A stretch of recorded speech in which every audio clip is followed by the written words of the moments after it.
O nosso cumprimento a todos, a alegria de estarmos aqui mais uma vez, trazendo as lições dos nossos amigos espirituais, para que nós, neste novo ano, onde esperamos tantas coisas boas e pedimos coisas boas, Ele nos traz, no nosso Emmanuel, na lição de hoje, Ele nos traz os ensinamentos para que nós possamos realmente ter um ano de amor, de paz, de alegrias. Mas que essas alegrias sejam internas, para que nós possamos exalar isto nas nossas ações. Nosso grupo Jesus no Lar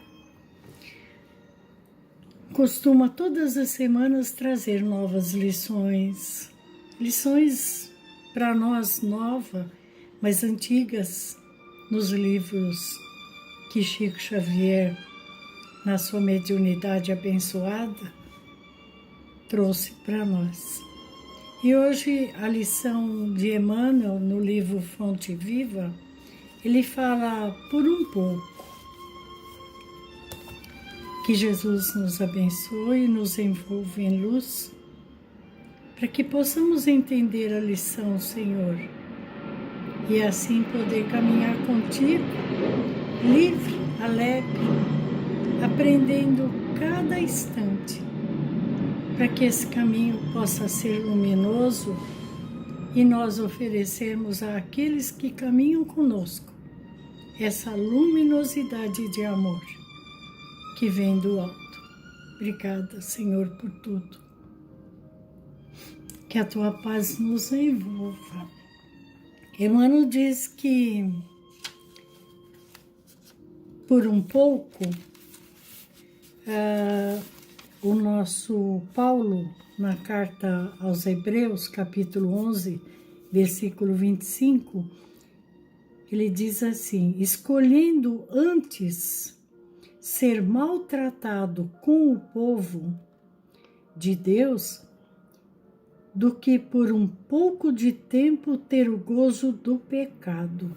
Então, o nosso Emmanuel diz assim, que por um pouco de tempo nós estamos na escola da vida. Nós sabemos que todos nós temos um tempo na Terra, né? Isso a gente já nasce sabendo que veio para a Terra, mas que vai voltar para casa, na pátria espiritual. Então, que esse pouco que estejamos na Terra, nessa escola bendita, possamos aprender sempre para podermos fazer o nosso melhor. E ele se refere nessa passagem na atitude de Moisés, que tinha uma vida ampla no castelo, né? Mas ele preferiu ir para a rua, ir buscar um povo cativo que havia mexido com ele nos seus sentimentos. E ele, nessa busca, ele tem um trabalho de amor, porque ele traz esse povo com as atitudes da época, que nós não podemos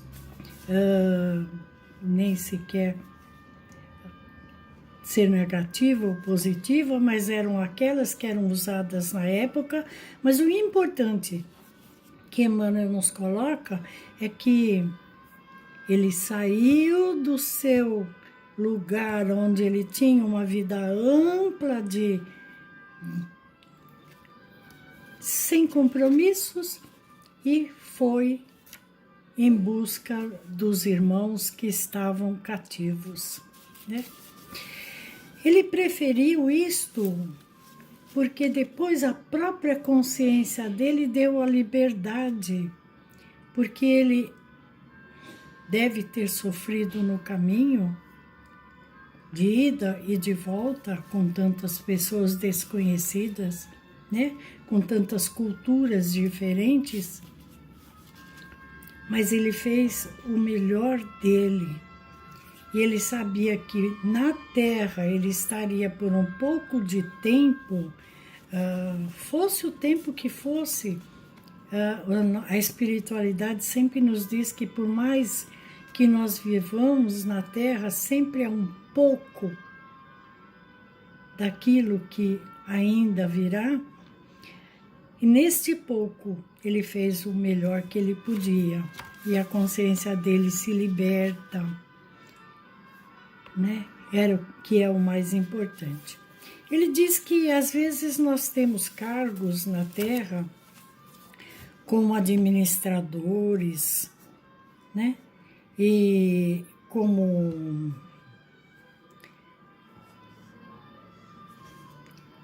pessoas de sociedade alta, como é chamada na Terra, as pessoas que têm mais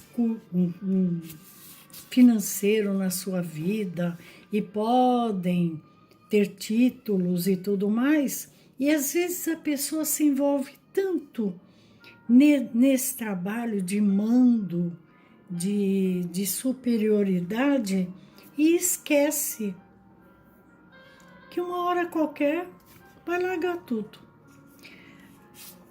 E o que Emmanuel nos recomenda? Que nós possamos entrar dentro de nós e perceber até onde estamos escravizados nos títulos da terra, nas situações julgadas superiores na terra, que muitas vezes nós olhamos para o mais pequeno, para o mais desnudo, né, de conhecimento, de educação, e nós o desprezamos. E ele nos ensina exatamente o contrário. Se nós estamos numa posição melhor de aprendizado, de entendimento, aonde nós possamos socorrer de alguma forma, isto, à primeira vista, vai nos parecer que a gente está fazendo para o outro. Mas não, nós estamos fazendo para nós mesmos.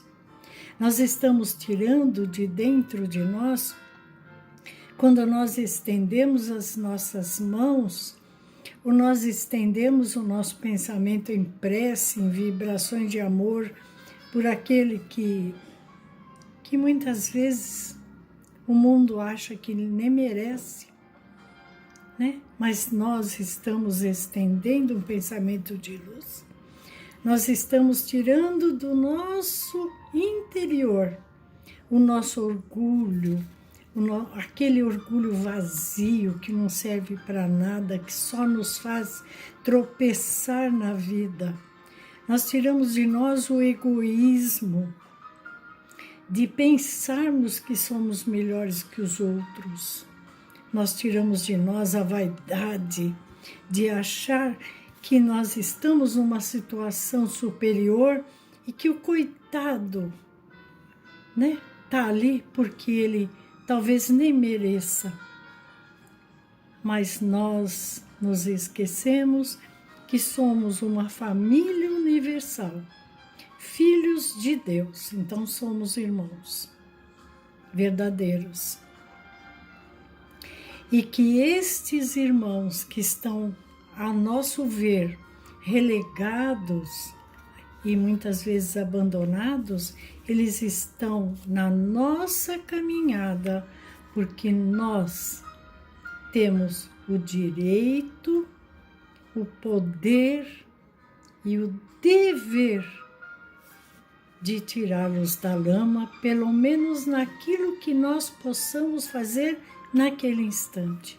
Então Emmanuel diz assim, que por um pouco de tempo a gente se envolve em situações aonde nos faz grande.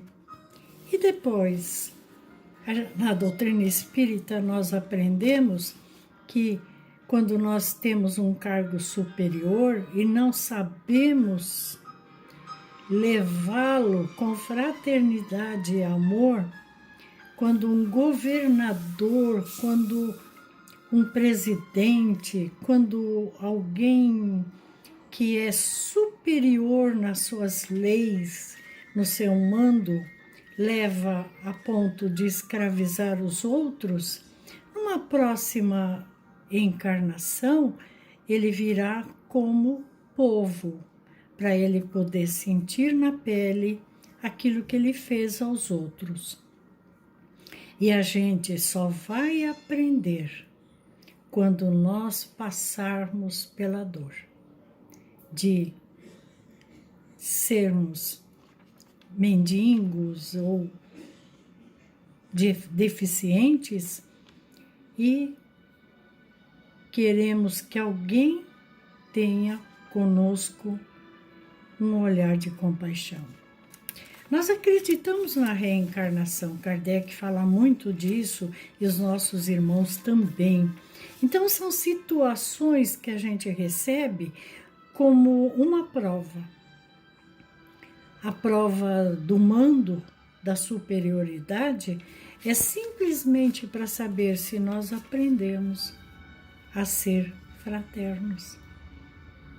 E se nós não aprendermos a ser fraternos, amorosos, nós, numa próxima encarnação, iremos para a classe do mundo inferior, aonde as lições serão novamente recebidas e aí nós teremos a oportunidade de sermos melhores. Então, Emmanuel diz assim: meu amigo, onde estiveres, lembra-te de que, se você permanece por um pouco de tempo, modera-te na alegria e conforma-te na tristeza, trabalhando sem cessar o teu interior, na extensão do bem, porque é na demonstração do pouco que caminharás para um muito de felicidade ou do próximo sofrimento. Então, com essa lição, Emmanuel nos diz que nós preparamos o nosso amanhã. O que nós fazemos hoje, certamente colheremos amanhã. É lei divina, né? É lei física também. Se você planta um alface, você não vai colher couve, você vai colher alface. Então, que Deus nos abençoe neste novo ano de tantas esperanças boas, que possamos dentro de nós nos desnudar e ver o nosso interior aonde nós estamos errando, para que nós possamos exalar amor e luz aonde estivermos, numa mudança radical de pensamento, de sentimento, de ações e de palavras. Deus nos abençoe sempre.